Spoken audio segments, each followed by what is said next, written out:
am board. What should I do? Ah, ich weiß. Hallo und ein frohes neues Jahr, Get Germanized Family. Ich hoffe, ihr hattet ein schönes Weihnachtsfest und konntet trotz der derzeitigen Einschränkungen auf die eine oder andere Weise Silvester zu einem tollen Erlebnis machen. Ich habe im Kreise von mir lieben Menschen Spiele gespielt, gelacht und eventuell auch ein paar Gläser Met getrunken, was man halt so macht, um das neue Jahr einzuläuten. Das neue Jahr ist hier auch das Stichwort. 2022. Was wird passieren? Wie entwickelt sich die Pandemie und wann können wir endlich wieder leben wie vorher? Ob das passieren wird und ob die alte Normalität zurückkehren wird, weiß ich nicht und irgendwie bezweifle ich das auch. Aber wir können beeinflussen, wie wir mit der neuen Situation umgehen. Lassen wir sie uns runterziehen oder finden wir Wege, mit ihr klarzukommen? Gerade für mich persönlich war das letzte Jahr eine Zeit der Veränderung. Ich habe aufgrund einer schon lange existierenden Panikstörung Anxiety eine Therapie begonnen und auch ansonsten versucht mein Essverhalten, um eine generelle körperliche Fitness zu verbessern. Denn immer, wenn es mir schlecht geht, neige ich dazu, irgendwas Ungesundes in mich hineinzustopfen.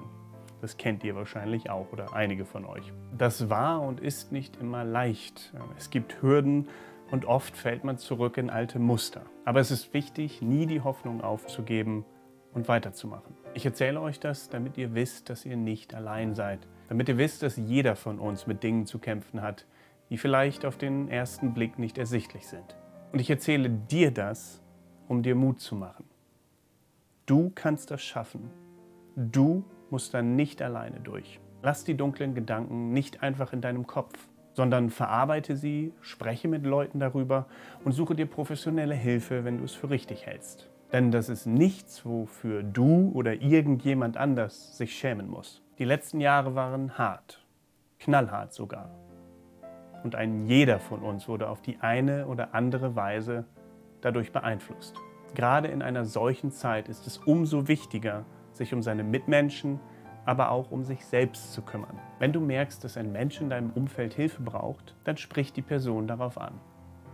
Sei eine Stütze für die, die sich nicht selbst helfen können. Und um zu helfen, musst du kein Geld spenden oder du musst auch nicht 24 Stunden, 7 Tage die Woche aufwenden.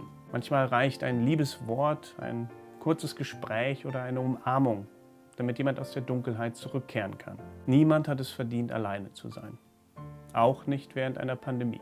Und es gibt immer Mittel und Wege, die Einsamkeit zu bekämpfen und sich Hilfe zu suchen. Therapeuten bieten heutzutage ihre Dienste auch online an und oft ist die nächste liebe Person nur eine WhatsApp-Nachricht entfernt. Wenn du ganz akut Hilfe brauchst, dann habe ich dir eine Liste mit Telefonnummern in die Videobeschreibung gepackt. Und dort wird sich jemand mit dir unterhalten, wenn du gerade niemand anderen erreichen kannst. Mentale Gesundheit ist für unsere Gesellschaft in 2022 so wichtig wie nie zuvor. Und wir müssen aufeinander Acht geben, damit ein jeder Kraft sammeln und dieses Jahr glücklich und gesund durchleben kann. Und damit verabschiede ich mich von euch für heute. And apart from that, thank you very much for watching. Don't forget to get Germanized. Goodbye and Happy New Year. Ein frohes neues Jahr.